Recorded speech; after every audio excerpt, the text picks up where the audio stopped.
Monsieur Bergère, bonjour. Est-ce que vous pouvez nous rappeler votre parcours et vos fonctions actuelles?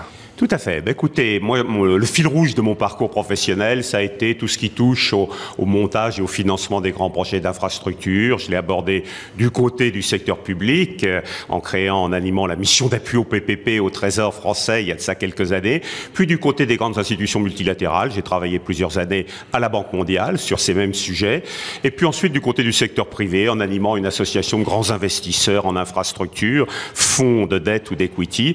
Et je suis aujourd'hui délégué général d'une fondation qui s'appelle l'Institut pour la gestion déléguée, un think tank qui travaille sur ces sujets, infrastructure et optimisation des services publics associés.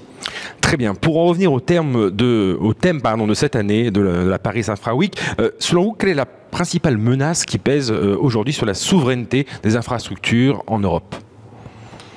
Alors, il y en a plusieurs, mais je dirais une menace endogène, si je puis dire, c'est ce qu'on pourrait appeler la dette grise, c'est-à-dire la difficulté, voire l'incapacité à mettre à niveau, à entretenir correctement, à maintenir au meilleur niveau les infrastructures existantes. Avant même d'envisager de nouveaux projets, commençons par effectivement maintenir le patrimoine considérable, qu'il s'agisse d'infrastructures de transport routier ou ferroviaire. On voit bien qu'aujourd'hui, on a du mal. Or, ça conditionne beaucoup de choses derrière en matière de souveraineté, y compris vis-à-vis des enjeux de défense. Là, on vient de parler de la dette grise, donc des infras existantes. Si on parle de nouveautés ou de projets, quels sont les projets récents qui vous ont le plus impressionné ou marqué? Au niveau européen? Oui.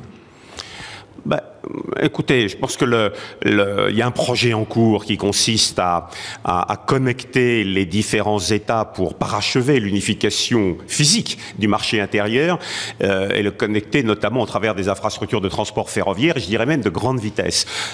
C'est une action qui a été lancée par la Commission européenne depuis plusieurs années déjà.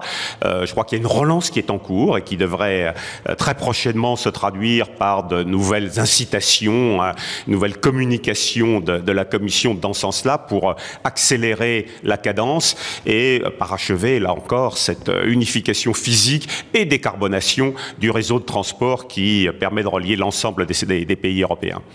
Je vous remercie beaucoup.